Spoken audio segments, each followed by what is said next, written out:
coming. It is an amazing day out there. I can't even believe how beautiful it is. It was really amazing yesterday, too.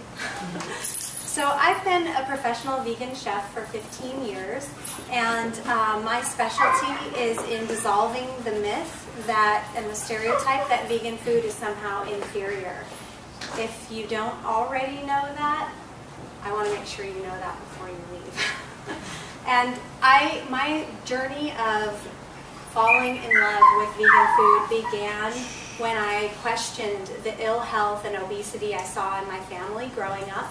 And I thought, is this a predestined path, or do I have a choice here? And I was really grateful to discover that I have lots of choices.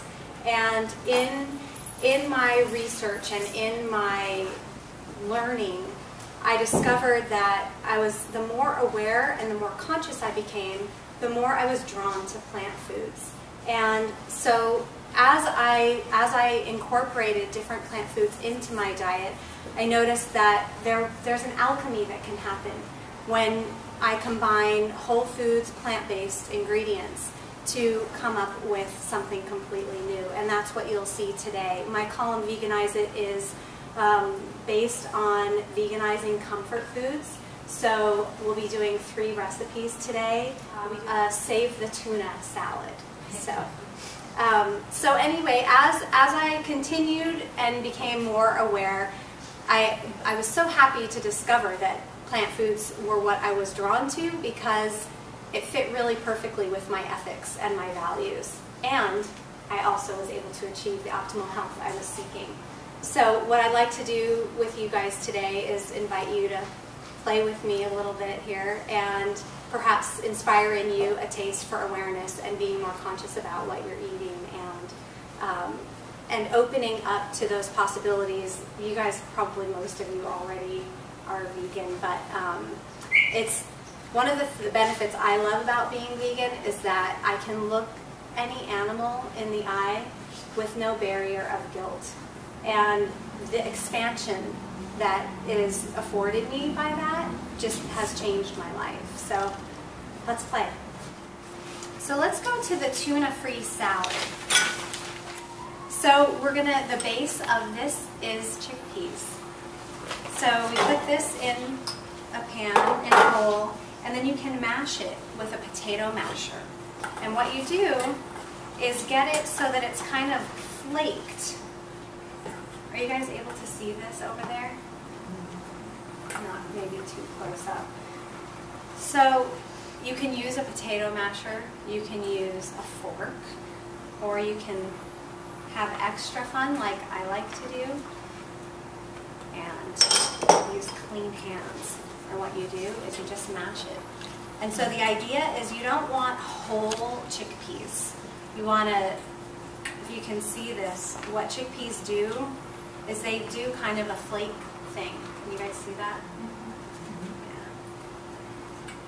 Yeah. And chickpeas have lots of protein, and they are a great substitute for having fish. Obviously, we don't want to fish out our oceans or cook anybody or catch anyone.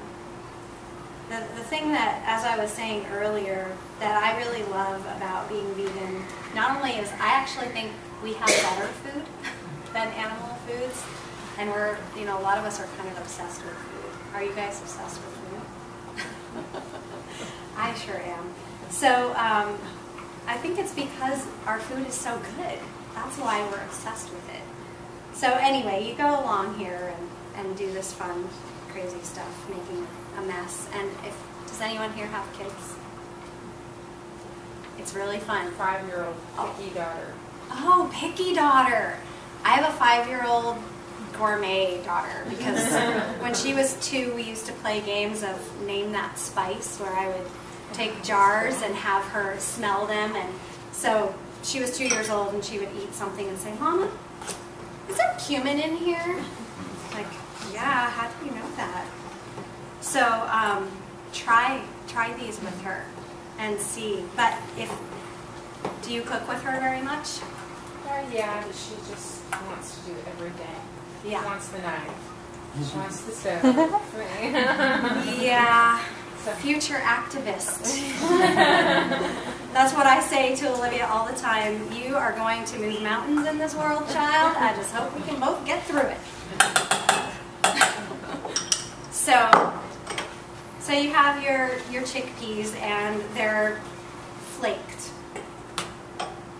You see that? And then there's chopped celery. So what we're doing here is we're basically making the same thing that we would make. What makes animal food really taste good is not the animal food itself. It's what we do with it, and we flavor it. I don't know if you guys have ever thought of this, but we flavor it with plants. So that's what I love to do, is add everything that I would if I had tuna fish and make it way better because it doesn't have all of the downsides. So that's red onion, minced, dill, pickles, some garlic. I'm just going to toss that together a little bit. Salt and pepper. And we're almost to the secret ingredient. Anybody have a guess of what it is? Nori. Yes, nori. And what I love about using nori in here is some people are a little bit afraid of sea vegetables, but it's so perfect in here because there's that fishy taste, but it's loaded with minerals instead of mercury. So this is what it looks like before you then add your mayo.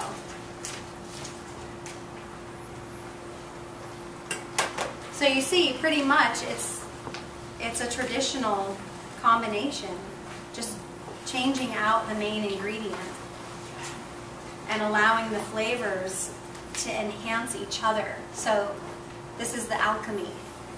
It's the relationship between the different ingredients. So let me just show you how I would serve the tuna. So you've got your, this is a brown rice cracker. So everything we're doing today is gluten-free in case anybody has wheat sensitivities. Do any of you? Yeah. Only one person, wow, okay. And me. So I like to take a little scoop and then these are called grape tomatoes, but you could use a cherry tomato too, and just slice it in half. And it has this really pretty presentation. So it looks super fancy, but it's really easy. And we'll be serving you guys later.